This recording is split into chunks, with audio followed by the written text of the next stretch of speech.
I welcome you again to this session wherein we shall be looking at global politics. In the previous sessions, we looked at the introduction wherein we saw different aspects of the Bible that point clearly to the fact that we are in the end time. In the last session, we looked at an aspect, and that was global religion. Now we're looking at global politics. Well, let us pray. Father in heaven, it is your will that we should not be ignorant of that which is happening around us, in us, and with us. We ask, oh Father, that you will continue that which you've already started doing in opening our eyes to the reality of the end times. We ask that this session shall also accomplish your will and your purpose. In Jesus' name, amen. Revelation chapter 19, from verse 19, it says, Then I saw the beast and the kings of the earth and their armies gathered together to make war against the rider on the horse and his army. But the beast was captured, and with him the false prophet, who had performed the miraculous signs on his behalf. With these signs he had deluded those who had received the mark of the beast and worshipped his image. The two of them were thrown alive into the fiery lake of burning sulfur. Continuing again in chapter 6 of Revelations, verse 15, it said, Then the kings of the earth, the princes, the generals, the rich, the mighty, and every slave and every free man hid in caves and among the rocks of the mountains. They called to the mountains and the rocks, Fall on us, and hide us from the face of him who sits on the throne, and from the wrath of the Lamb. For the great day of their wrath has come, and who can stand? When we look at these passages, still again from that implied in Revelation chapter 16, verse 16, which said, Then they gathered the kings together to the place that in Hebrew is called Armageddon. Looking at all these passages, we find the key highlighted words there: the kings of the earth, the princes, the leaders of the armies, the generals, and all this implies a political formation that in the end time will be taking a stand against the Lord and against what he stands for. To give us a clear understanding of the reality of this, there is a biblical prophecy that we find in the Psalms, and that is in Psalm number 2, from verse 1. It says, Why do the heathen rage, and the people imagine a vain thing? The kings of the earth set themselves, and the rulers take counsel together against the Lord and against his anointed, saying, Let us break their bands asunder, and cast away their cords from us. Be wise now, therefore, O ye kings, be instructed, ye judges of the earth. That is verse 10. Looking at this passage of the psalm, scholars and theologians have agreed together that this psalm has a messianic content. This psalm is referring to Jesus in the end of days. And it said, Why do the heathen rage? Who are the heathen? The heathen in the Hebrew context are people that are outside the covenant of Yahweh. The people that do not have recognition and do not have the identity of the Jews as established by circumcision in the covenant agreement entered between Jehovah and Abraham. The Bible said, Why do the heathen rage, and the people imagine a vain thing? The understanding is that the people being talked about are still the heathen. But when the Bible said the people, it's giving us the implication that it's a multitude. What does it mean to rage? Rage is an expression of anger in a violent way. He said, Why do the heathen rage, and the people imagine? Why do they plot? Why do they conspire? Why do they think a vain thing? Who are these people that are involved in this plot? Verse 2 and 10 give us an idea. Verse 2 says, The kings of the earth set themselves, and the rulers take counsel together against the Lord and against his anointed, saying, Let us break their bands asunder and cast away their cords from us.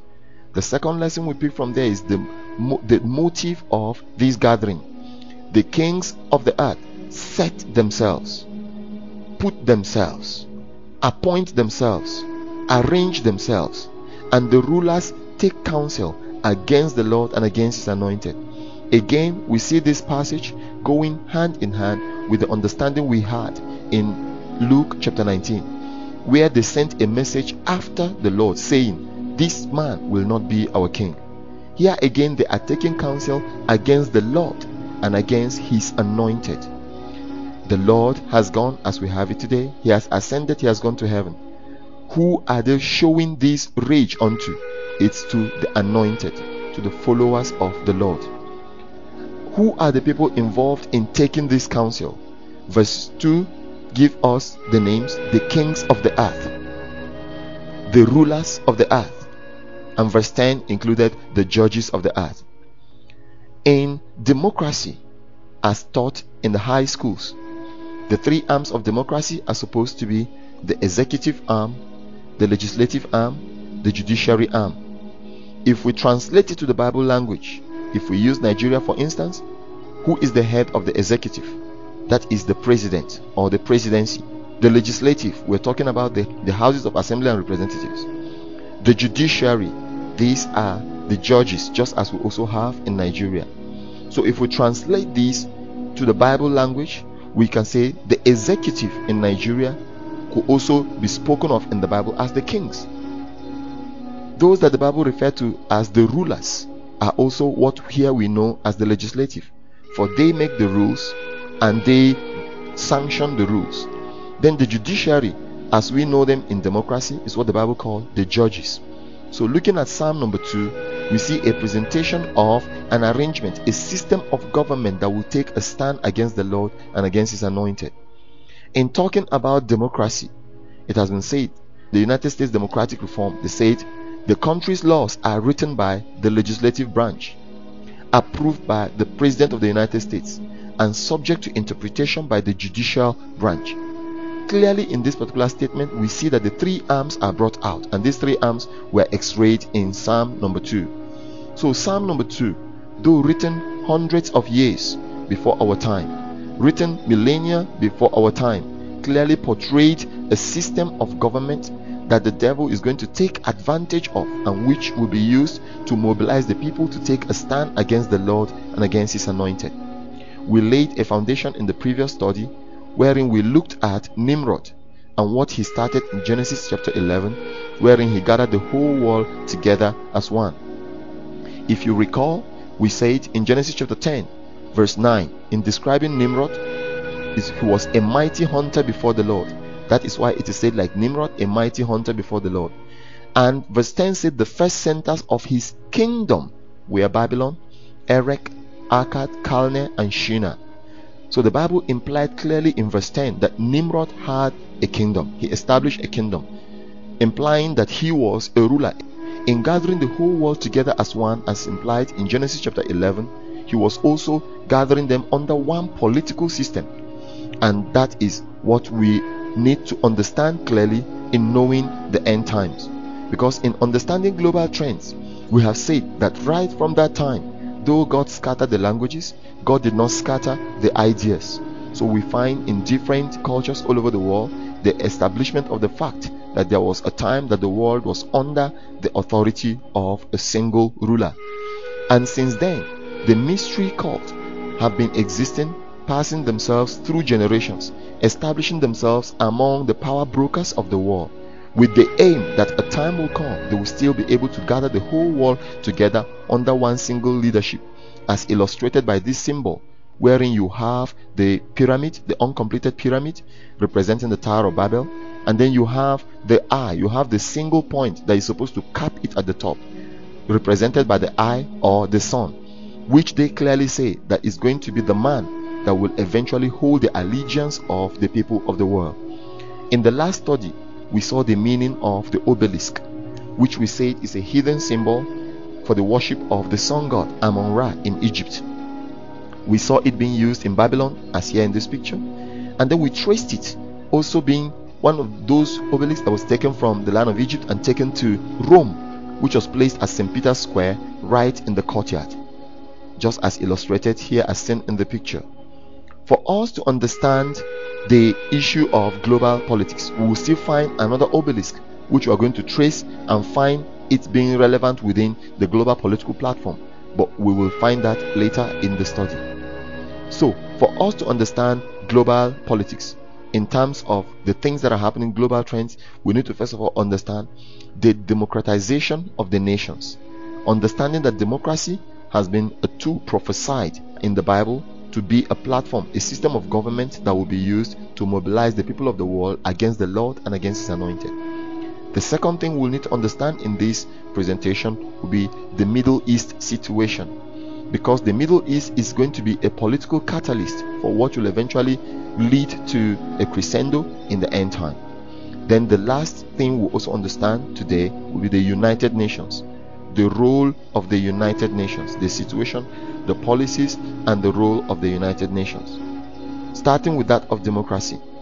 To gain the tool that has led to the structure that we have today, we must go back to Jerusalem. For many things began in Jerusalem.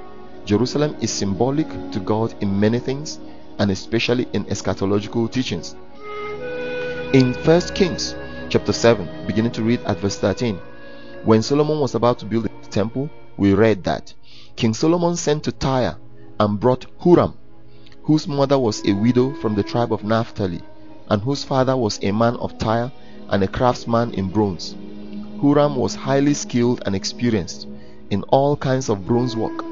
He came to King Solomon and did all the work assigned to him. He cast 2 bronze pillars, each 18 cubits high and 12 cubits around by line. Verse 22 said, the capitals on top were in the shape of lilies, and so the works on the pillars were completed. We know how King Solomon was involved in building the temple, that which his father David could not do, for the Lord had said that the hands of David were stained with blood. God granted Solomon favor and mobilized the whole nation surrounding him to bring gifts that were needed for the building of the temple, to add to that which his father David had gathered in his conquest of the nations. But here we read that Solomon sent to Tyre of Sidon, and brought Huram. Tyre of Sidon is still within that area that used to be known as Canaan. And he brought Huram. Who was Huram? Historical documents also called him Huram Abi, the man that he sent. Huram was a skilled man, a mason, a man that was highly skilled in all kinds of bronze work and building. He brought Huram to help out with some of the things in the temple, and Huram it was that casted the 2 bronze pillars that were in the temple, Jason and Boaz. A band of the cult of Huram were still existing right there in Jerusalem.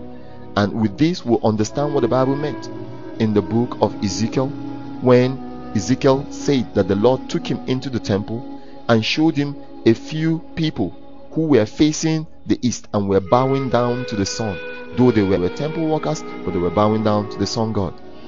And these have been the root that started off the Knights Templar, the Knights of the Temple. They gained the name the Knights of the Temple years after Jesus died and ascended, when they requested for permission from the Pope so they could assist pilgrims that were coming to Jerusalem, pay allegiance to God. They asked that they could be granted the opportunity to render their service unto the church by granting safe passage unto the pilgrims, and they adopted the name the Knights Templar, or the Poor Knights of Christ, as seen in this particular picture. They gained prominence and they were called the Knights Templar. They eventually established their authority and their network of operations within Jerusalem and within Europe. It has also been said that these people were the ones that devised the system that eventually evolved to the modern banking method as we have it today, because then they allowed pilgrims to deposit their monies and their treasures right there at Europe, and then they were given documents to prove that which they had given. They were granted safe passage to come to Jerusalem. When they get to Jerusalem, they were to meet the Knights Templar, present the documents, and they were given the monies for which they had paid, and a deduction or a commission was removed, which eventually brought out the modern system for loaning in the banks today, or transaction and bank transfer. Historical documents have it that the Knights Templar were actually very wealthy, and that in 13th October 1307, King Philip IV and Pope Clement V had them arrested and had them killed. It was allegedly said that reports had reached the Pope at that time that they were involved in satanic worship, that they were worshippers of the Baphomet, a form of satanism that existed at that time. And Pope Clement was very furious with that. King Philip, who had collected so much money from them in terms of loan, and had realized that he himself was now in bondage to these people whom he owed, sought that as an opportunity to also have them eliminated and taken out of the way. These marked the way they were arrested, and King Philip had them killed on 13th October 1307 when a widespread massacre of the Knights Templar took place. This very day marked the beginning of the Halloween celebration as we have it today, celebrated on 13th of October, and also marked the fearful approach, the fearful attitude to number 13, as we see that even in some hotel rooms, room numbers 13 are not occupied. The Knights Templar disappeared publicly, but historical documents have it that this man, Reverend Theophilus de Saquilas, who was also one of them and sympathetic to their cause, was able to take the things that belonged to them and a lot of their treasures and a lot of their books on rituals, policies and procedures, and took them, migrated with them to England.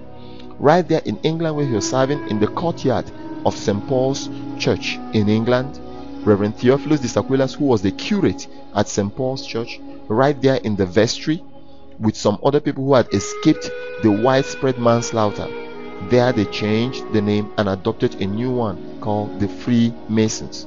They adopted the name the Freemasons.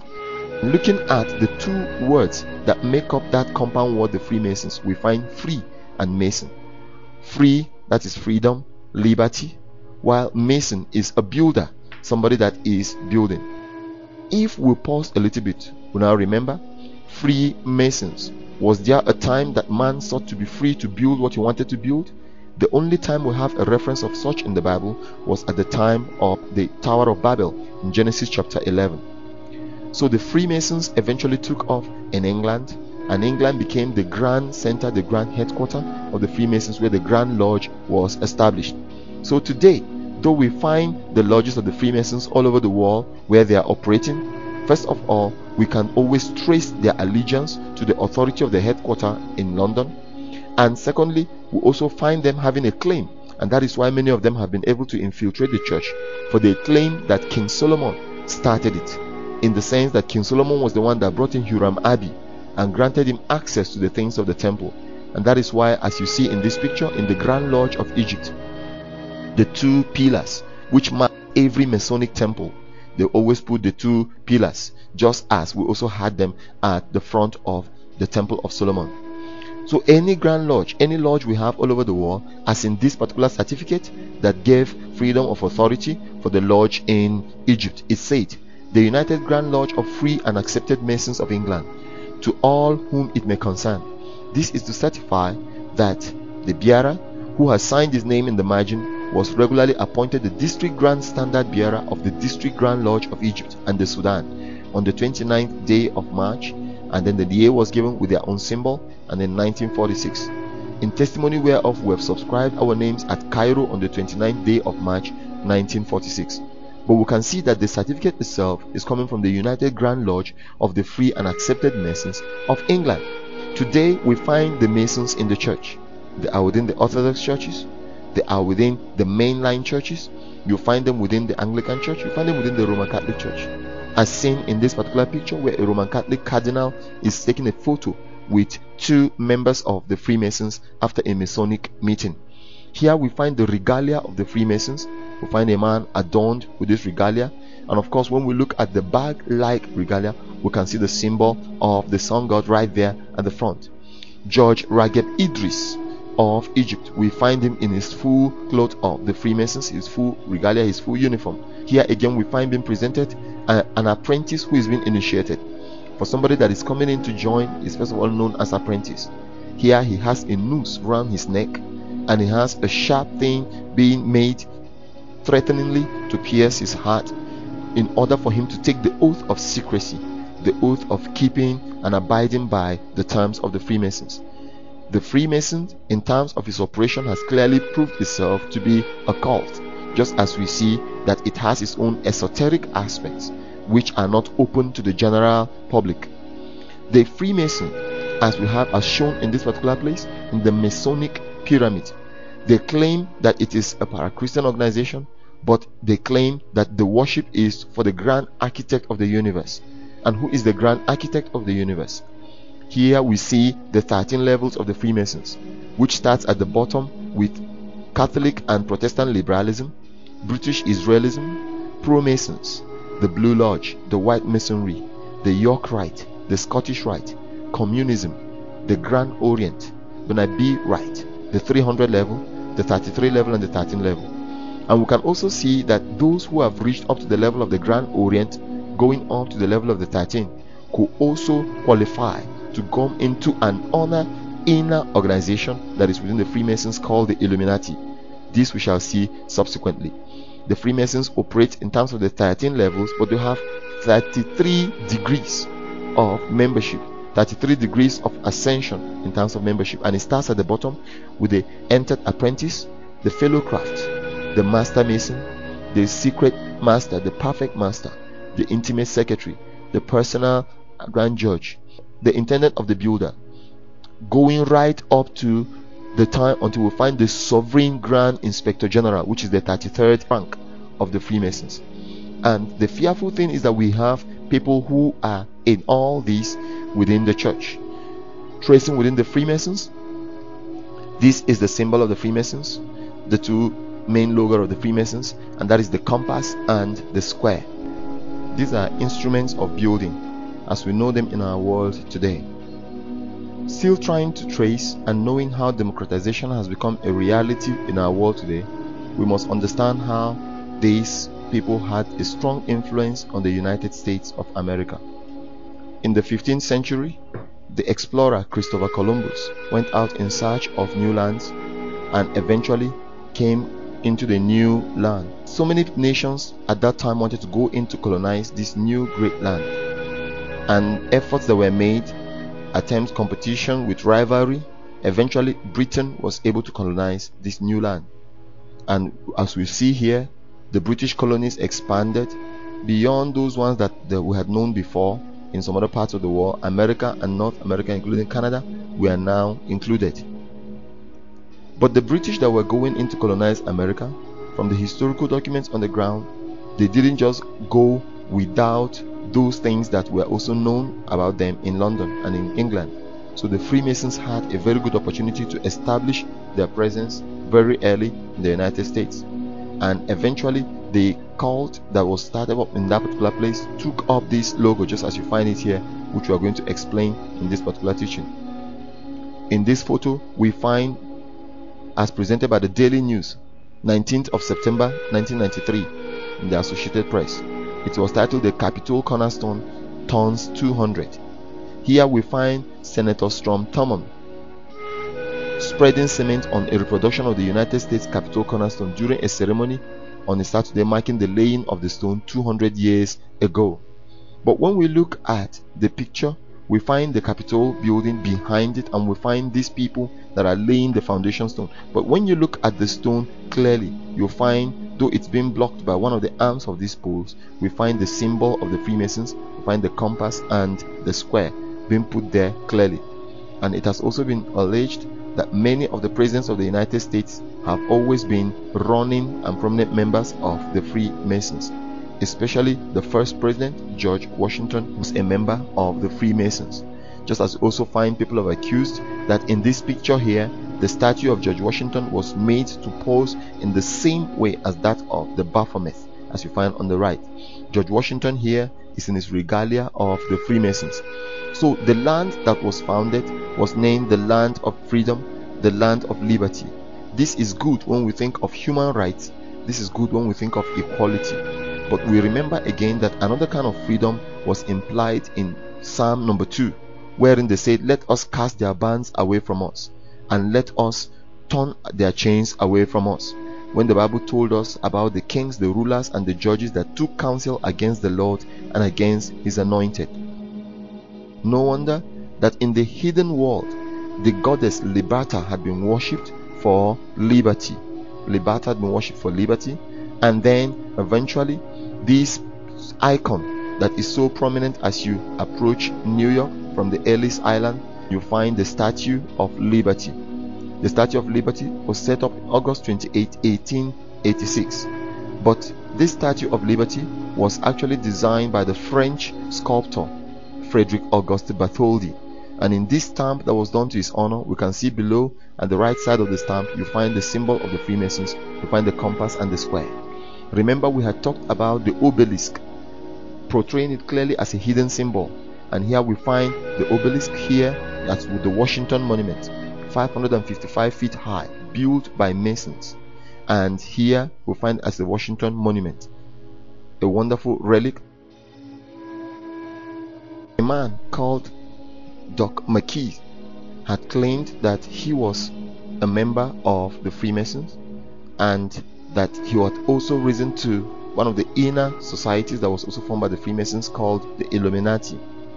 He claimed that at a particular point in their meeting, in our session with them, they had been shown the origins of the United States in terms of the influence of the Freemasons, and that they were made to know that George Washington, when he was setting up the GRA, the Government Reserved Area, which is the central Washington DC as we have it today, brought up a Masonic man, and that was architect Charles L'Infante. He was the one that designed the streets of Washington DC, but that the key government buildings were made to bring out the symbols of the Freemasons, that these were deliberately done. So we find, as in this particular picture, you'll find over there, you'll find the Jefferson Memorial, then you'll find it lining up in a straight line with the obelisk, and then lining up in a straight line with the Capitol building. He said these things were deliberate.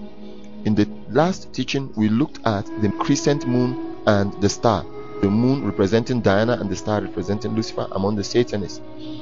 The star is always the pentacle. The pentacle is portrayed with the bottom pointing downwards, as seen in this particular picture. What it stands for is the goat head, the Baphomet. The points up represent the horn, the ones by the side representing the ear, and then the one below representing the mouth. Among the Satanists, when they portray the Baphomet as seen in this particular photo, you find that the bottom representing the mouth, but opposite the bottom is supposed to be a candle, which is supposed to be the position representing the intelligence, while out of the mouth the intelligence speaks forth, just as seen in this particular picture. And that is what was meant when Anthony LaVey, the satanic high priest, the man that wrote the Satanic Bible, as seen in this particular cover of the Satanic Bible, you find him fixing his head in the position of the pentacle, so that the horns line up on his head, the ears line up on the sides of his head, while his mouth therefore drops at the bottom point of the pentacle, implying that he is the spokesperson of Satan, as also seen clearly in these covers of the Satanic Bible written by Anton Szandor LaVey. This is Anton LaVey, and he had lived all his life clearly as the spokesman of Satan. Today, his position had been taken over after he died by Reverend Peter Gilmore, who is the present vicar of the Church of Satan. So even in the album cover of the satanic rock band Venom, we find them presenting clearly the mouth of the Baphomet, the mouth of the goat head, being at the bottom of the pentacle. And when we look at the pentacle, we find the 5 pointed sides. By the time we link them up inside, we get the 5-sided figure that in mathematics is called the pentagon. And again, the Freemasons have claimed that in designing the Pentagon, the highest military intelligence building all over the world, the highest single office building all over the world, was designed deliberately as claimed by the Freemasons, as seen in this particular picture. What Doc McKee revealed was that key government buildings were designed such that when lines were drawn to link them up, the symbols of the Freemasons were going to be brought out, as shown in this layout of the streets of Washington DC, with the key buildings being linked up. When we look at the key buildings on this particular side, we find that when lines are drawn from this point, coming right down to the Jefferson Memorial, and then down to the National Gallery of Art, and then to this side is supposed to represent the square, while here is supposed to represent the Capitol building. The roundness of it was supposed to be the roundness of the compass, and then it goes right there to the Bureau of Engraving and Printing, and then while this line goes straight to the White House. But you will see in this particular picture that the Capitol building, the obelisk, and the Lincoln Memorial line up in a straight line, while the Jefferson Memorial, the same obelisk, and the White House line up in a straight line. But at this particular point where the White House is, if we pick out the key positions that are here, you find the pentacle being brought out significantly, And what are those points that are supposed to be there?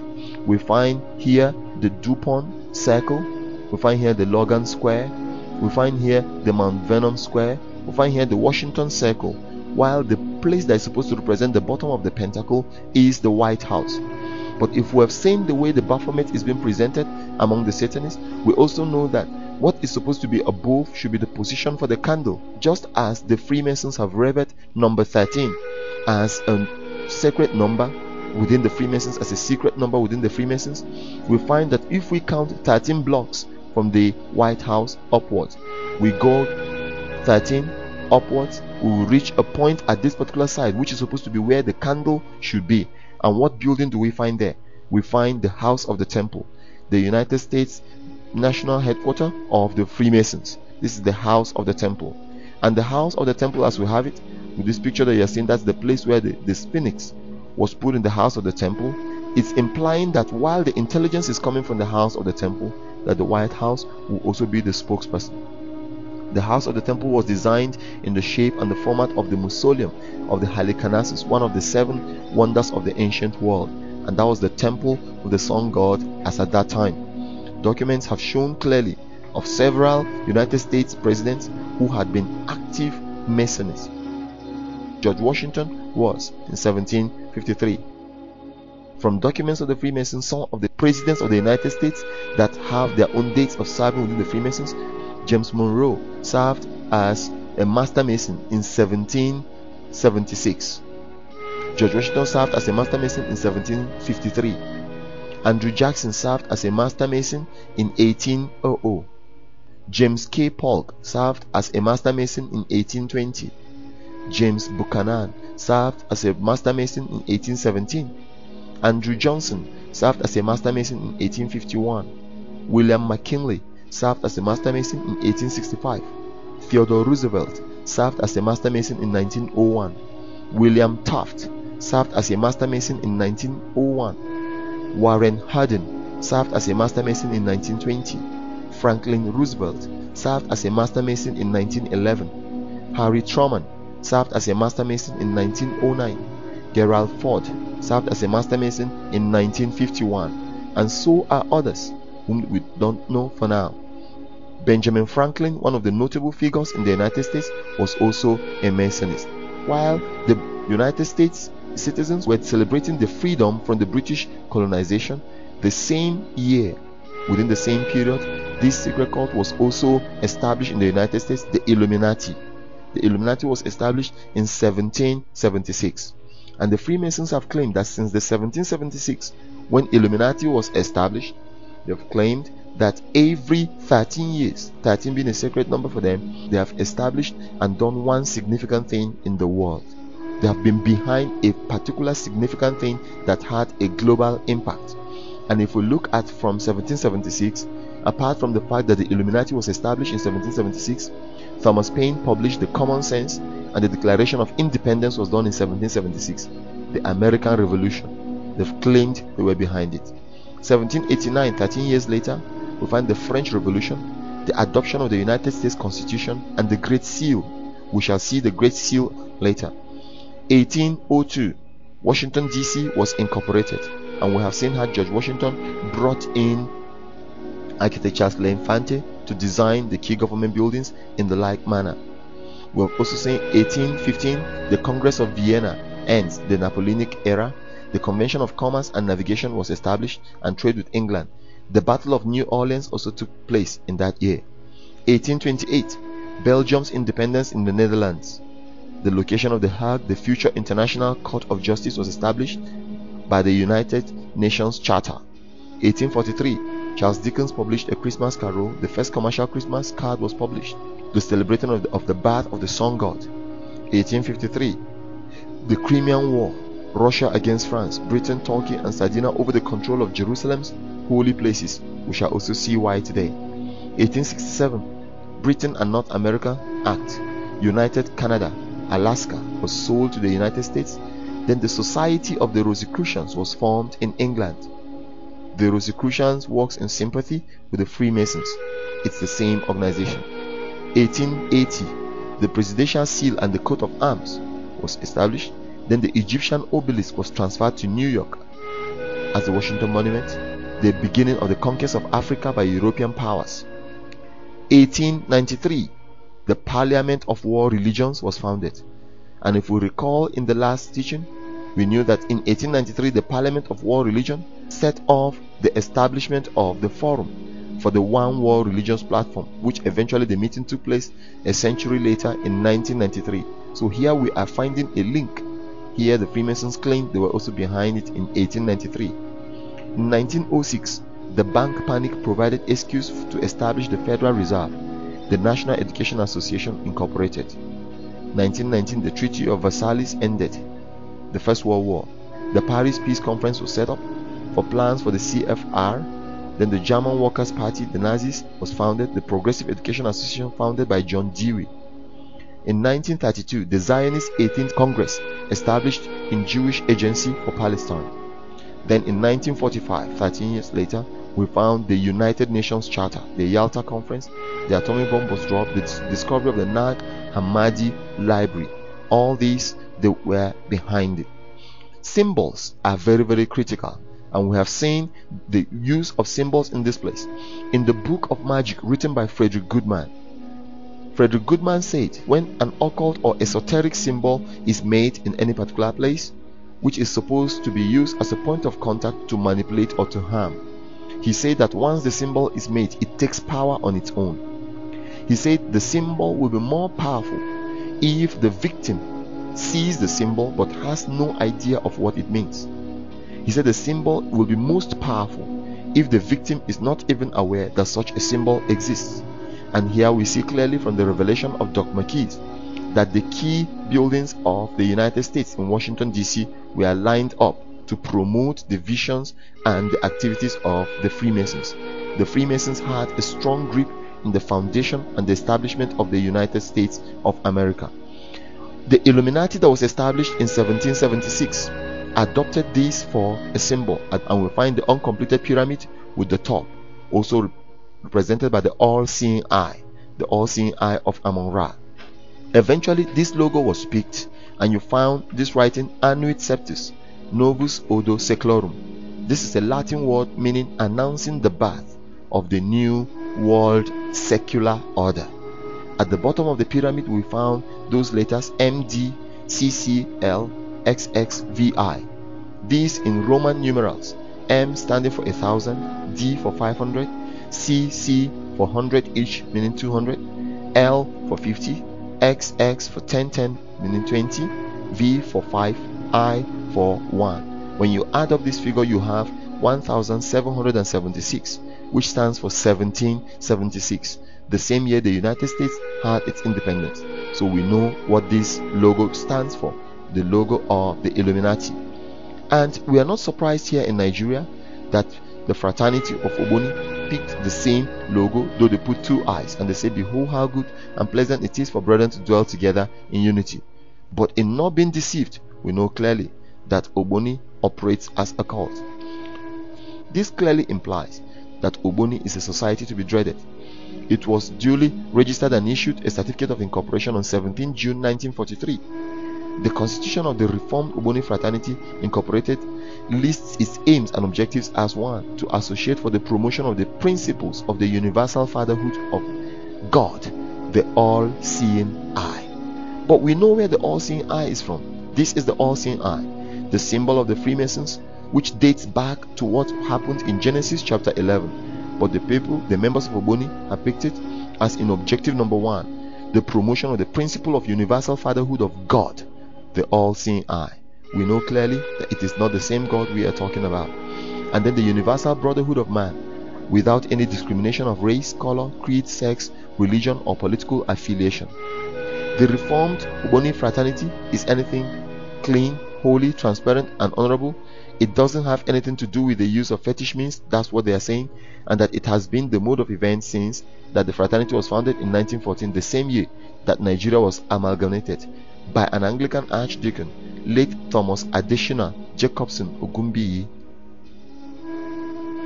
In number 4, among their articles, they say that it is to see the mortal remains of any deceased member by providing a coffin up to a reasonable limited cost and to give his or her remains a decent deposit in the bosom of Mother Earth.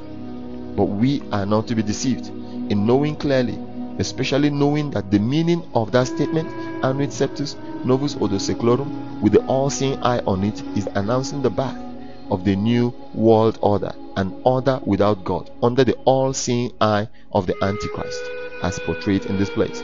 For the person that shall fill that position of the top will be the one that the Bible has described as the Antichrist. The seal that was adopted by the United States, here we find the bird holding the branch of the fig, holding the arrows. And incidentally, is it coincidental that we are finding that the arrows being held are 13 arrows, as seen here? The stripes on the flag are 13. The leaves on the fig branch are 13. The stars on top of the bird are 13. And even the bird, though many have claimed that it is the eagle, the original bird that had been on the seal of the United States had been the phoenix. And the phoenix had been the mythological or legendary bird that lived in Arabia. According to tradition, the phoenix consumed itself by fire every 500 years, and a new young phoenix sprang from its ashes. In the mythology of ancient Egypt, the phoenix represented the sun god. The sun dies at night and is reborn in the morning. Among early Christian traditions, they adopted the phoenix as a symbol of both immortality and resurrection. Here we found a confluence between Christianity and heathen worship, as was explained in the last teaching.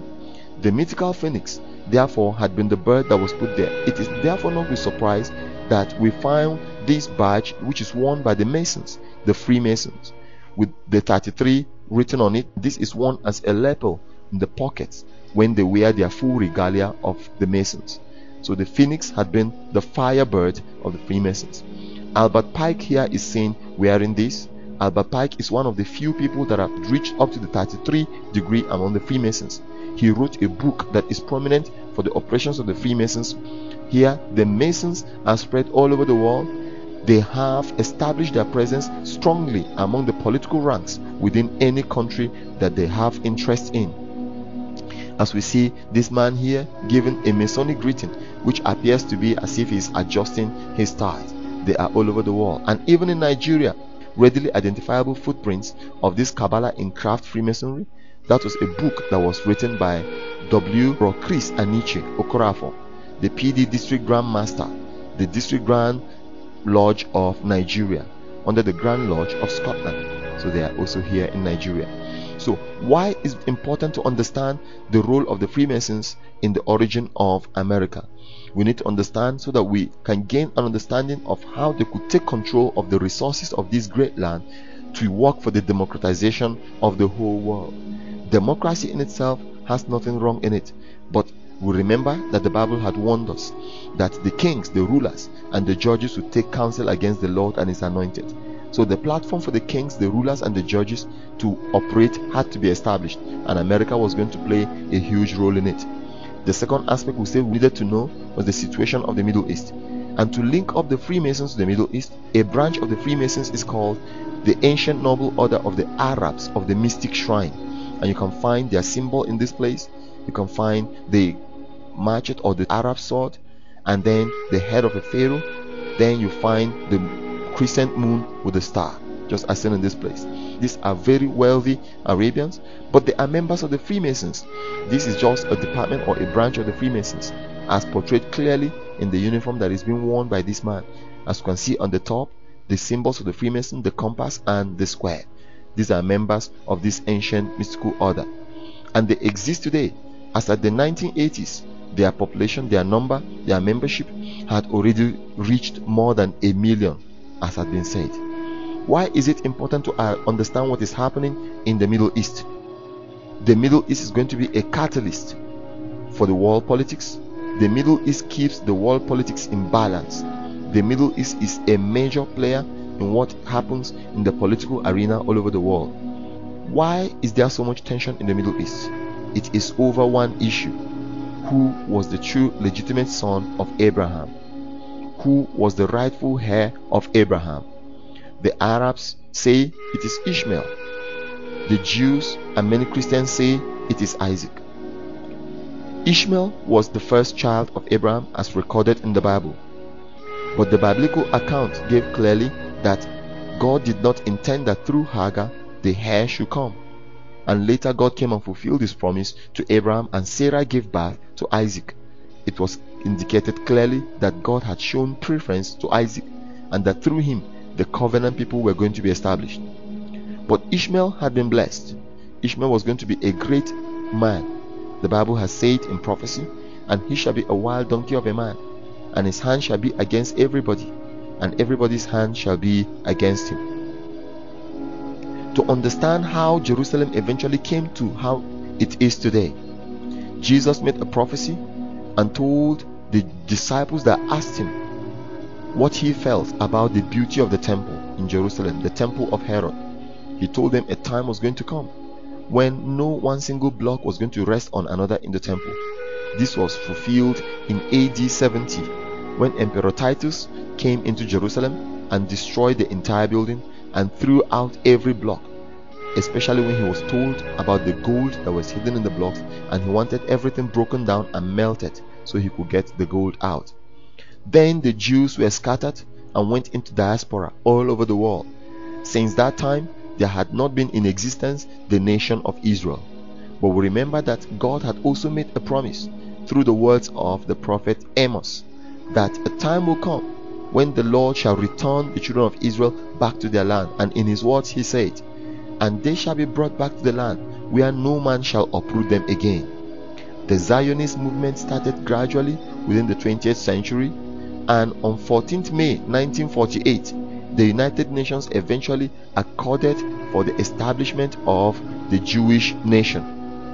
650,000 Jews returned in a cluster and started a nation, surrounded on all sides by antagonist enemies, surrounded up north by Lebanon, which was former Tyre and Sidon, surrounded on the east by the Jordanians, the Iranians, the Syrians, surrounded on the southern side by Egypt in the Sinai Peninsula, and then you also find still on the western side you find the Jordan was there, the Jordanians, and then you now come towards a little bit on the southwest. We found them surrounded by the Palestinians with the Gaza Strip in that side. Then the only other side where there was no land was the Mediterranean Sea. Israel came 650,000 people, and we find people like Moshe Dashan and some other people that came. They established it. Even before it was established, the Arab nations had revolted and declared clearly that they were not going to allow the establishment of the Israeli nation. The establishment of the Israeli nation was fought against by the Arabs. So right within that 1948, the battles and skirmishes started. Israel kept on defending itself. These few people defended themselves, and in 7th January 1949 there was a significant battle that led the Israelites to push back the Arabs a bit and took over from 5,000 square miles. They extended their borders to 8,000 square miles. Since 1949, between 1949 and 1956, the Israelis alone had reported more than 1,000 skirmishes or 1,000 encroachments by the Arab neighbors all around them. These, the United Nations felt, was ridiculous as the number was so high. But we had some significant battles that they have had, as in the one that took place in 1956 when Egypt led the Arab coalitions to attack Israel, and again Israel repelled the attack, though at the cost of heavy casualties. In the 5th of June 1967, the Six-Day War, the popular Six-Day War, started. And this was such that the Arab nations had been in preparation to launch out against Israel. Egypt was being depended upon to lead the Arab nations against the nation of Israel, and the Egyptians were also armed. They were being supplied by the Russians. They had Russian tankers, they had Russian air-to-surface missiles, they had Russian anti-aircraft missiles, and they had Russian rocket launchers, all in their possession.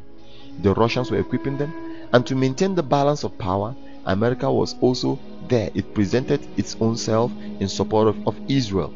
Within the Six-Day War, when the Egyptians were planning to lead a massive strike that was supposed to annihilate Israel totally, for this strike to take place, the Palestinians had to withdraw from the Gaza Strip, wherein the tankers of the Egyptians will move in to strike the death blow unto Israel.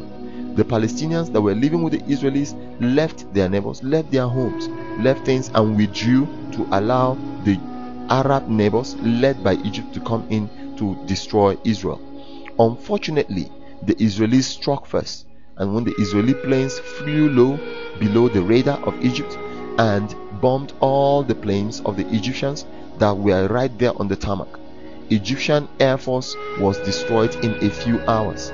Without the air support that was needed for the cavalry that was coming in, the Egyptians could not do much. And eventually, within the 6th day, the Jews had been able to take over the Golan Heights from the Syrians. They had been able to take over the West Bank from the Jordanians. They had been able to take over the Sinai Peninsula that moved right into Sinai. They were approaching Cairo to bomb it. And this was made very easy because the Gaza Strip was not occupied. There was no Palestinian resistance, as the Palestinians were not there. The Jews moved freely within that land, and they were going towards Cairo when the United Nations called for the Jews to stop. When we look at the people that fought this battle, the Israelis not having many people, being just a few people, surrounded by massively populated Arab nations, little youths had to be called into active service, as seen in these pictures, wherein you find the Israelis defense members, the tactical defense unit, and most times you find they are youths, young boys and young girls. This picture shows the Gaza Strip actually empty when the Israelis marched right through, because the Palestinians had withdrawn, and in doing this they were able to regain Jerusalem. The control of Jerusalem fell back to Israel after the 6-day war. After the 6-day war, it was reported that about 1,000 Jews died in the battle, but 35,000 Arabs were also killed in the battle. Israel extended its border from 8,000 square miles to 35,000 square miles, as also shown in these pictures. The Palestinians were living in the refugee camps outside, where they had hoped it was going to be a temporary place before Israel would have been annihilated and they would have been able to come back to their land. Israel, as you see in this picture, extended its border deep into Egyptian territories, took over Palestinian territory, took over the West Bank. The problem now was that now that Egypt had not been able to beat down Israel, and the Arabs had not succeeded in that which they promised the Palestinians returning to find Israel occupying that which belonged to them, demanded it back. But Israel gained control over that place, though eventually Israel gave back to them to allow them to occupy, but the territory was declared Israeli. And the Israelis have declared since that day that they were never going to give back those parcels of land to the Palestinians. This should be understood, and it is still a major reason for the battle as we see it in our world today. After that battle, the Egyptian President Nasser, claimed that it was because of the American support of Israel that the battle was lost. The Arab nations turned against America concerning that battle, and they had an advantage over the United States, and this advantage is in the form of the black gold, oil. America is the highest consumer of oil in the world, but though America produces oil, it doesn't produce enough to serve its needs, and more than 80% of the entire oil deposits in the world lie under Arab soil, as revealed in these particular pictures, wherein we found that the first highest producers of oil is Saudi Arabia, that is Arab, then Iraq, that is Arab, then Kuwait, that is Arab, then Iran, that is Arab, then Abu Dhabi, that is Arab, then Venezuela, which is not Arab, Soviet Union, Mexico, United States, China, then Libya, which is Arab, followed by Nigeria, which is not Arab, Norway, which is not Arab. These are followed by Algeria, which is Arab, then Indonesia, which is non-Arab, India, which is non-Arab, Canada, which is not Arab. Then you have the neutral zone of Kuwait, then you have Qatar, and then you have Egypt. By the time this is summed up, you realize that more than 80% of the entire oil supplied in the world is under Arab soil. So it was easy that after the 6-day war, the Arabs quickly put their heads together and started the oil blackmail in raising the price of the barrel of crude oil. This was in an aim to afflict the allies of Israel. The formation of OPEC therefore was very strategic at that time, especially in view of the fact that one of the laws of OPEC was that in taking elections and in casting votes, in decision taking, the oil producing quota of each nation was also very significant in its strength in making decisions. By the time this is put into position, it will be realized that it appeared that the decision taken for OPEC, turning a balance of the demand and supply of oil all over the world, that these lay clearly in the hands of the Arabs. So the formation of OPEC as an oil cartel was in order to checkmate and to find a stabilizing factor, a blackmailing tool against the allies of the Israelis. In 1973, with the threat of oil blackmail so serious and with oil prices soaring so high, the United States faced one of its highest oil shortages that had ever been since that time. In view of that, they had to withdraw support for Israel. When support for Israel was withdrawn, gradually the nations staged another battle against Israel, and this was in 6th October 1973, the Yom Kippur War. Yom Kippur, which stands for the Day of Atonement, is the highest Jewish holiday, wherein every single Jew, even those in active service, were released to go back and reunite with their families in order to celebrate the Passover. While this celebration was being done, a few days before that same day, the Syrians first attacked. And in attacking, the Syrians struck out with the MiG fighter plane. A Russian fighter plane has been known as one of the most fearful war machines in the air. Highly maneuverable, highly tactical. The only planes that could match the MiG in the air in terms of the acrobatics in the air and fighting skills would be the F-14 and the F-15 of the United States. But as at that time, the Jews only had the Phantom planes, which are slower and which could not be compared to the MiG in anything. But in that battle of that day, the Syrians lost 13 MiGs, while one Phantom plane was shot down of the Israelis. The Arab nations gathered and attacked. And in attacking on Yom Kippur Day, though the battle between the planes of the Syrians and the Arabs and the Jews didn't take place on Yom Kippur Day, but the Arabs retaliated on Yom Kippur Day. And in retaliating on that particular day, Israel suffered a huge casualty because many of the soldiers that were supposed to be active were home having the holiday with their family members. It was reported that the Syrians first struck at the Golan Heights, and overrunning the Golan Heights, right from the Golan Heights, they were shooting missiles into Israel. And within that particular time, Israel was actually being bombed by the Arabs, suffering a huge loss. The United Nations did not stop Arab nations that were attacking Israel. The battle raged for days, and it appeared that Israel really was going to face its end in that battle. But with the turn of the tide, the Israelis were able to mobilize, they were able to station themselves and present a stiff resistance that eventually led again to the recapturing of the Golan Heights. And in capturing back the Golan Heights, they eventually took back the West Bank again. The Gaza Strip was recovered, and from there they moved in. Some commandos and some people went round behind, crossed the Suez Canal, and stood behind the Egyptians who were in the Sinai Peninsula. About 20,000 Egyptians were in the Sinai Peninsula. The Israeli front were coming from the Gaza Strip, moving towards Sinai, while right behind them again, the Israeli commandos that had entered, and these soldiers were trapped in the Sinai Peninsula. Then the United Nations called for Israel to stop. And of course, this time, Israel threatened it was not going to stop until Egypt and the Arab nations signed a pact that they were never going to attack Israel again. This pact was eventually signed when the Egyptian president and the Israeli prime minister were summoned to the Camp David, and there they signed the Camp David Accord. For this signing, the Arabs have not been happy, and some of the Jews were not happy, because part of this terms for signing was that the holy places in Jerusalem were going to be handed over to the Arabs.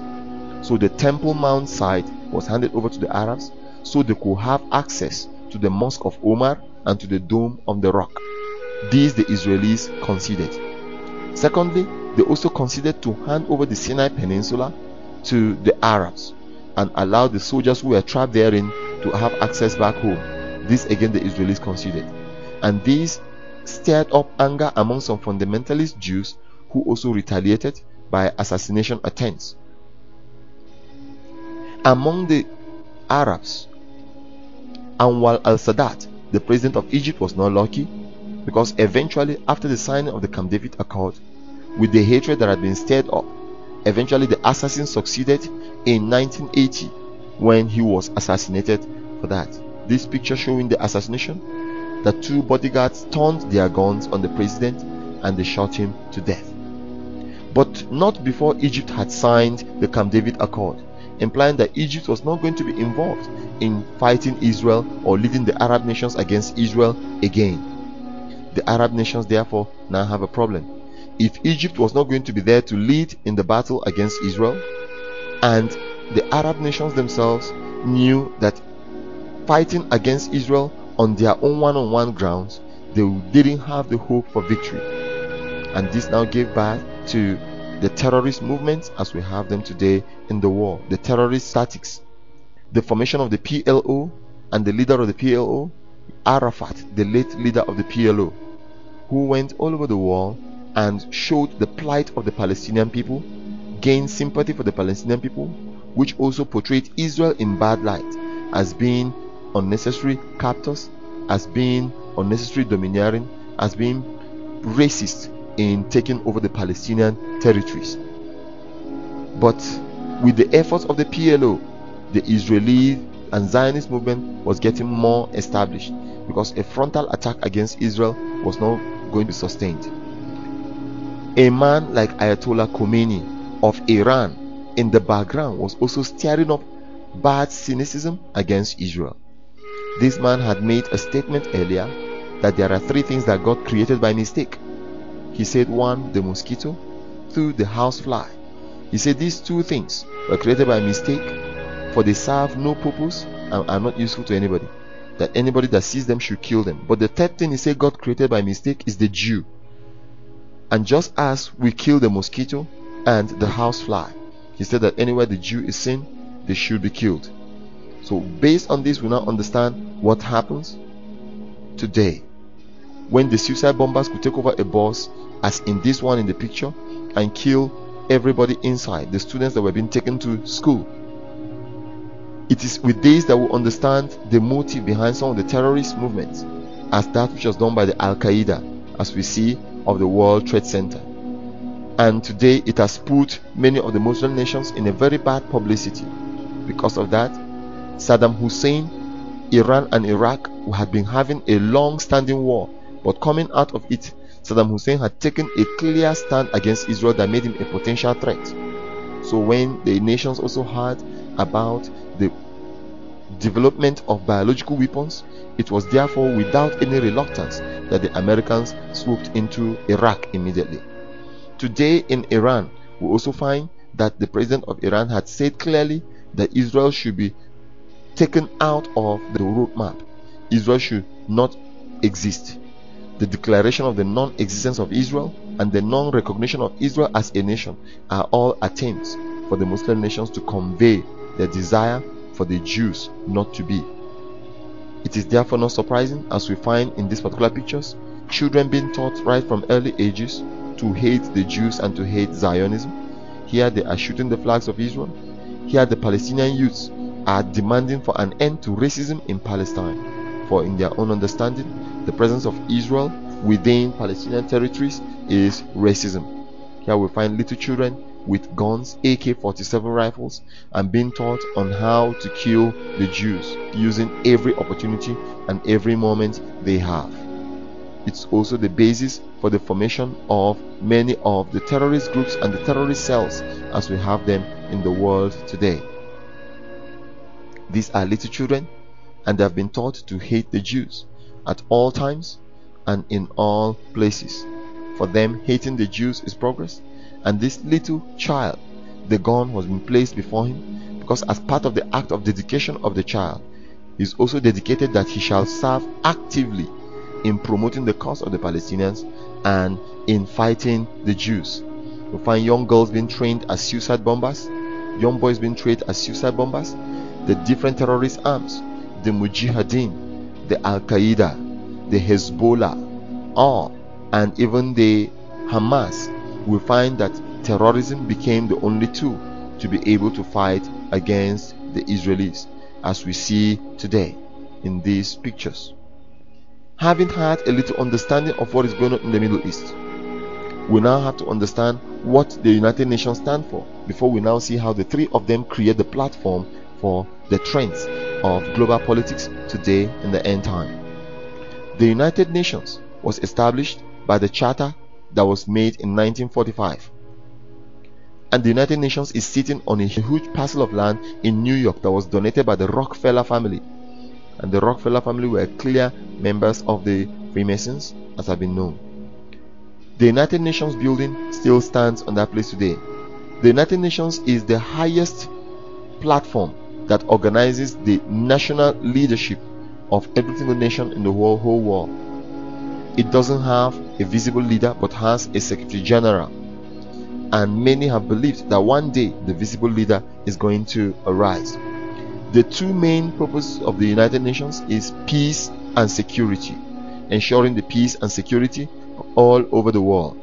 It has the security arm that looks into every issue on the subject of peace and security.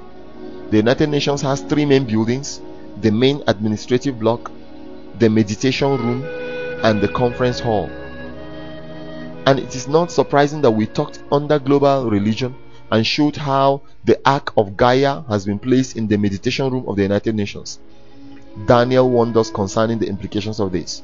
In Daniel chapter 8 verse 25, he said, "And through his policy also he shall cause craft to prosper in his hand, and he shall magnify himself in his heart, and by peace shall destroy many. He shall also stand up against the prince of princes, but he shall be broken without a hand." In this passage, Daniel was talking about the Antichrist, and he described his activity in the end time as saying that by peace he shall destroy many. In 1 Thessalonians chapter 5 verse 3, he said, "For when they shall say peace and safety, then a sudden destruction comes upon them, as travail upon a woman with child, and they shall not escape." Revelation chapter 6 verse 2 had said, "And I saw, and behold, a white horse, and he that sat on him had a bow, and a crown was given unto him, and he went forth conquering and to conquer." If we look at these three passages, peace has been implied, but it is a kind of peace that is able to destroy many. It is a kind of peace that is deceptive, and it is therefore not with surprise Revelation said that it will be a white horse, describing this horse of peace. It's not surprising therefore today that we see so much destabilization of peace all over the world, for the horseman has worked to take away peace from the earth. Different parts of the world at the same time are suffering from political instability, are suffering from things that have thrown the world in turmoil. As in this youth that is carrying a modern rocket launcher in Liberia. The Liberian youths, even in the midst of abject poverty, could still afford these rocket launchers that have been improvised to run with the AK-47 rifle. But where are these arms supplied from? Who gives them these arms? It appears that there is a game that is going on all over the world, wherein behind the scenes the same people are instigated. The arms sellers sell the arms to them from the West, and then the same people are called upon to come and settle through the United Nations, and then to establish peace through the pressure of the United Nations and the United States. The chariots of the United Nations are painted white. White is the color of the United Nations peacekeeping force, and that in itself is an irony, for peace and force are two words that should not be synonymous. Is it therefore not surprising that the horseman in the book of Revelations was white, and a sword was given unto him to conquer and bent on conquest? And we can see a modern horseman today, the chariots of the United Nations, going out into all parts of the world, being hailed by the masses as we see here in going to establish peace. The meditation room of the United Nations, as we said, the same room wherein the Ark of Gaia has been placed. In the same room, this statue of Osiris has been placed, donated by the Egyptians in 1976. This 2,700-year-old statue of the god Osiris is put in that particular place. And the company that had the contract for maintaining the room, the meditation room, had been Lucy Trust. Lucy Trust was the former Lucifer Publishing Company, which was changed to Lucy Trust in 1922 by Alice Bailey. That was the company that was producing the Lucifer magazine under the Theosophical Monthly, authored by H.B. Blavatsky and Annie Besant, as seen here in these photos. Lucy Trust used to occupy a floor in the United Nations Plaza, but after some bad publicity in the 1980s on them, they now withdrew from the United Nations Plaza, and they today have an office in New York. Lucy Trust also linked hand in hand with Lucent Technologies. So, what is the situation of world politics today? The situation of world politics, first of all, is that the whole world has to be democratized. For that, America was founded. For that, the resources of America was used to ensure and to mount pressure and sanctions on different nations all over the world so that they could have a democracy. Why is it so? Because it has been believed in the understanding of biblical prophecy that democracy was going to be the governmental, the political structure that will bring in the Antichrist. The Antichrist will be a tyrant, yes, but he will be elected democratically, as the nations of the earth are going to cast their own allegiance onto the Antichrist, and they are going to choose him as the person that will lead them out of the economic situation that we are in. Today we find the Jews meeting at the Wailing Wall, where they still keep wailing, waiting that one day God is going to come and redeem Israel. But the situation of the Israelis and the Palestinians is becoming more frantic daily. Why so? Because the Jews have entered a covenant called the Jerusalem Covenant, which was signed, and they said in that particular covenant that never will they give back the Palestinian line. The Bible now says in Revelation chapter 19 from verse 19, "Then I saw the beast and the kings of the earth and their armies gathered together to make war against the rider on the horse and his army." On what ground will the kings of the earth and their armies gather together? This gathering will be against Israel. But the Bible is implying here that it's the kings, it's a political gathering. It's a gathering of the leaders of the nations. It's a global democratic gathering to annihilate the Jews, to fight Israel. A gathering that will find people trooping right down into the plains of Megiddo to fight the Jews, which will be the battle of Armageddon. What will cause this battle? There are several reasons. Reason number one, we learned it when we looked at global religion, and that will be the refusal of the Jews to join the global religion, the one world religion. They will refuse to be under the influence of the false prophets. They will honor Judaism above any other form of pantheism, above any other form of syncretism, and any other form of interfaithism. That we have looked at the last teaching. The second reason is an economic reason. The Israel today has a major advantage over many nations of the world in the chemicals that are in the Dead Sea, as shown in this photo. The Dead Sea is nearly 7 times as salty as the ocean. The Dead Sea contains, at a depth of 305 meters, that's about 1,000 feet, it contains some 27% solid substances like sodium chloride, magnesium chloride, calcium chloride, potassium chloride, magnesium bromide, and many other substances. By this, the Dead Sea is economically important as a source of potash, bromine, gypsum, salt, and other chemical products, which are extracted inexpensively. Because of the high rate of evaporation, and with the waters depositing these chemicals in this lowest part of the earth, we can find that the chemicals are easily found. The density of the water is so high that a body floats in it, and we can find this man here simply using a shovel to scoop the salt that had been dehydrated from the Dead Sea. The lake is closely associated with biblical history. The sites of the cities of Sodom and Gomorrah are believed to lie beneath the lake. The Dead Sea is going to be that for which the nations will find an opportunity to attack Israel. Today, the nation of Israel has many companies that are sustained by this constant supply of chemicals from the Dead Sea.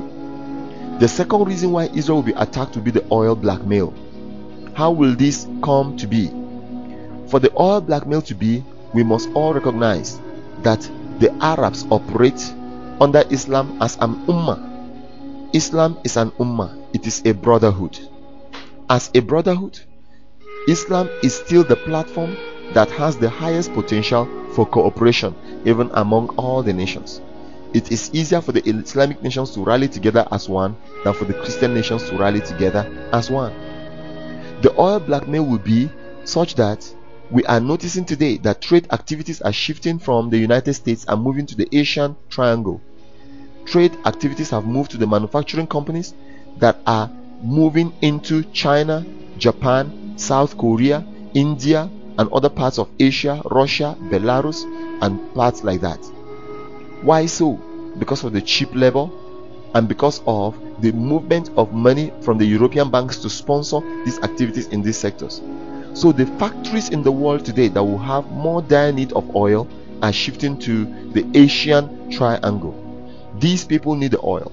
The Arabs could just wake up one day and through the tools of OPEC raise oil prices to ridiculous levels, to the point that companies will no longer be able to sustain the supply.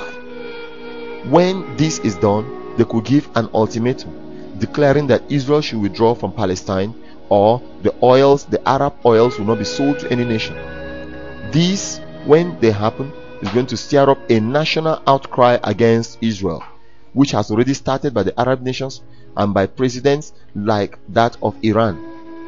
But to complicate this matter, on May 9th, 1993, the Jews signed the Jerusalem Covenant.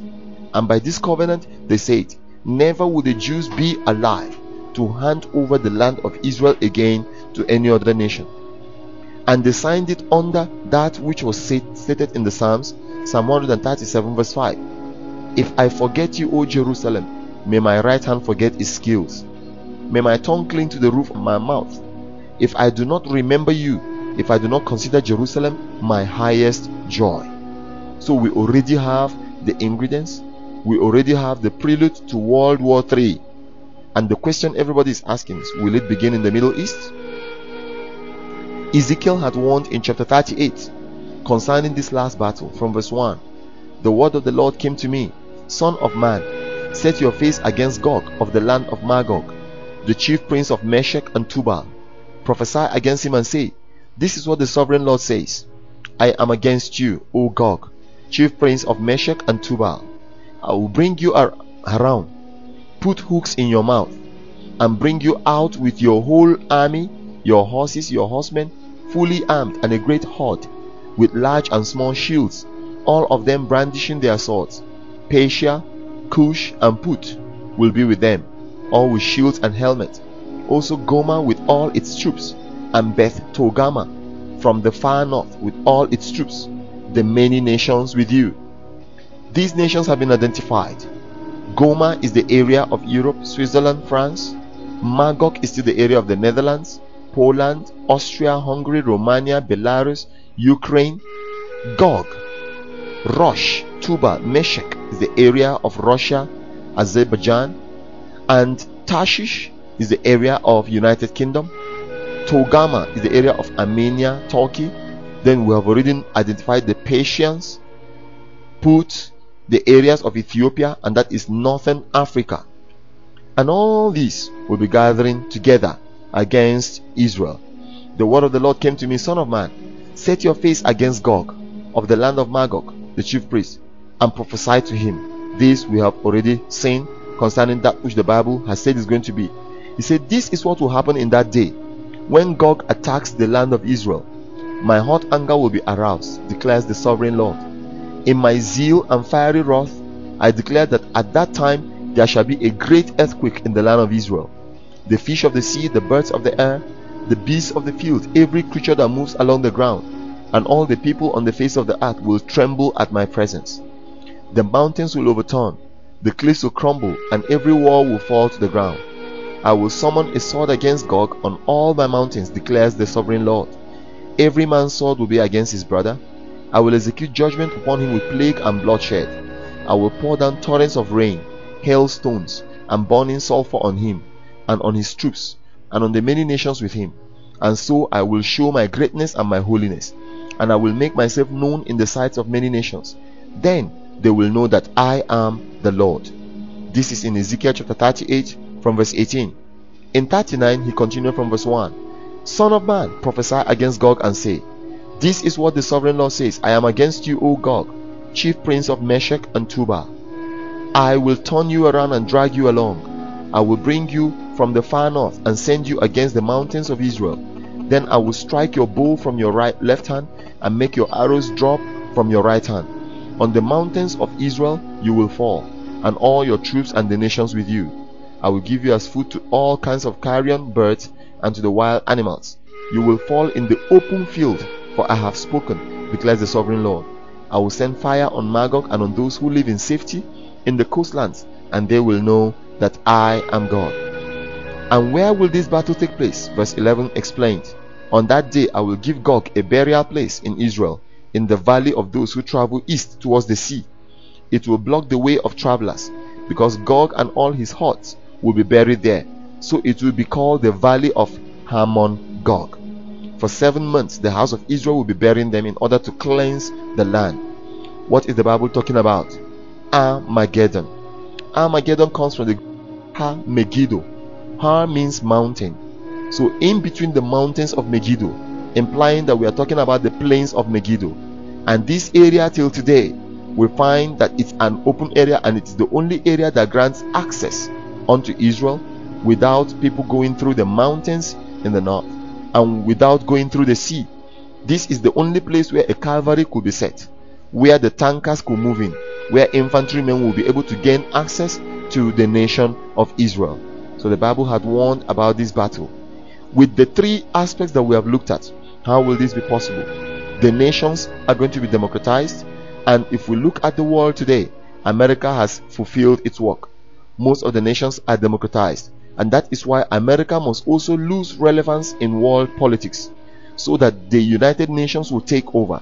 For the United Nations is going to be the platform for the organizing of the nations, and not America. The resources, the nation of America, the policies of America were used to enhance democracy all over the world. But after that, America will lose its prominence, will lose its figure. The world role of America will drop. The United Nations will take over the role. And the man that will take over the platform of the United Nations, the Antichrist, will at that time be able to mobilize the whole world against Israel. Why so? Because the Arabs will refuse to cooperate in providing oil to the whole world. They will threaten the whole world with another sinister oil blackmail, except Israel was forced to leave Palestinian land and conform to some Arab demands. To this, Israel had already taken an oath it will not do. So this will create the platform for the Third World War, the Battle of Armageddon. Zechariah chapter 12 still spoke about this from verse 2. He said, I am going to make Jerusalem a cup that sends all the surrounding peoples reeling. Judah will be besieged, as well as Jerusalem. On that day, when all the nations of the earth are gathered against her, I will make Jerusalem an immovable rock for all the nations. All who try to move it will injure themselves. On that day, I will strike every horse with panic, and its rider with madness, declares the Lord.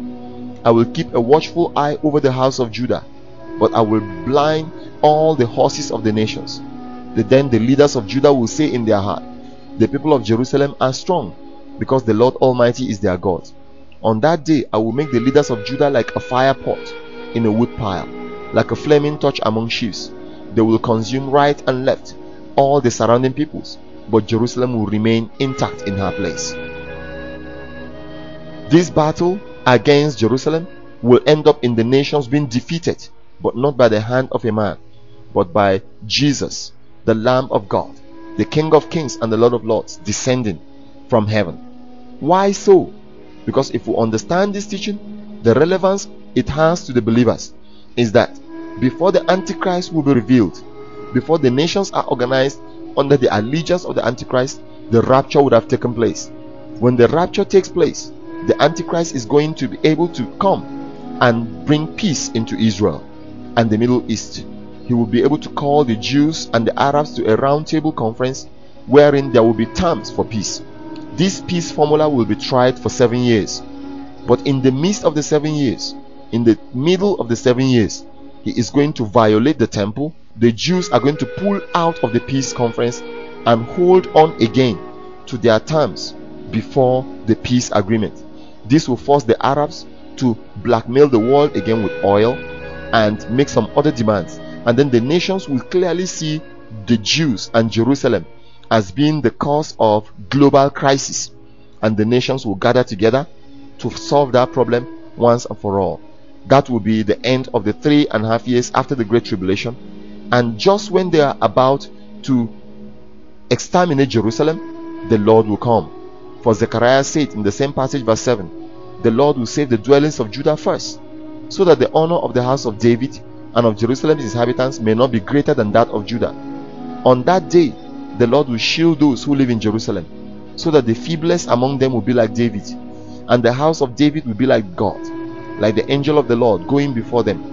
On that day, I will set out to destroy all the nations that attack Jerusalem, and I will pour out on the house of David and the inhabitants of Jerusalem a spirit of grace and supplication. They will look on me, the one they have pierced, and they will mourn for him as one mourns for an only child, and grieve bitterly for him as one grieves for a firstborn son. On that day, the weeping in Jerusalem will be great, like the weeping of Hadad-Rimmon in the plain of Megiddo. So we know clearly where the Bible is telling us that this shall be.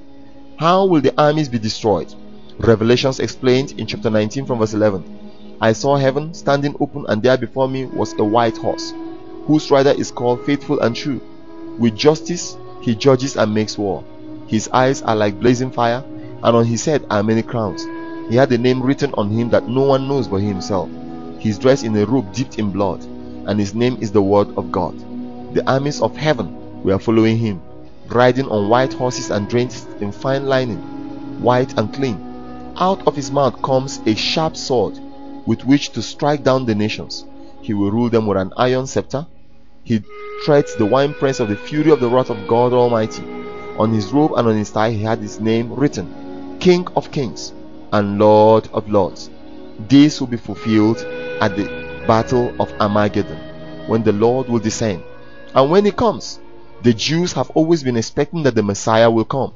They rejected Christ as the Messiah, for though he entered through the gates of Jerusalem, they expected that he would have overthrown Pilate, cast away the colonization of the Romans.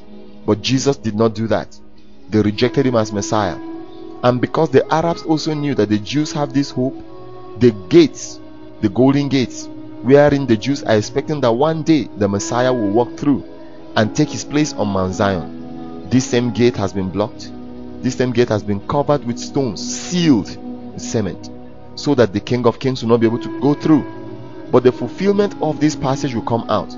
For in Psalm 24 verse 9 it said, Lift up your heads, O ye gates, lift them up, you ancient doors, that the King of glory may come in. Who is he, this King of glory?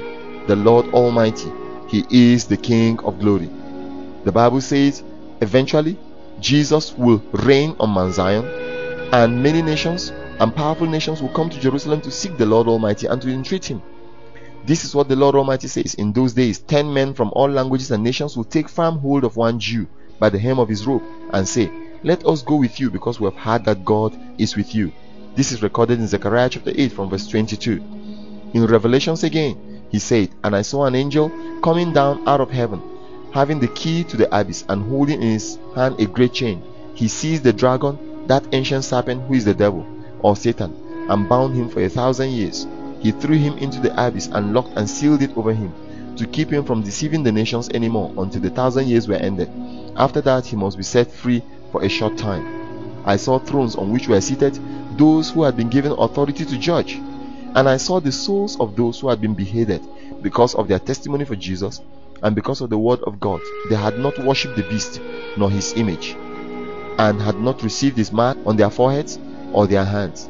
they came to life and reigned with Christ 1,000 years. These passages are implying for that which will be happening in the millennium, when Jesus descended with the saints and when he will rule on Mount Zion.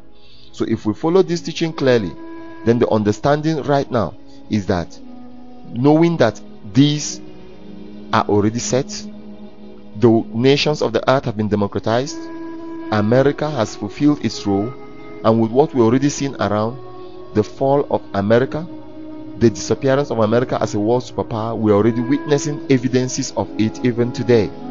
We shall look under the economic teaching to also see the economic tools that have been marshaled against the nation of America. It's the same people, they have made use of America for the democratization of the world.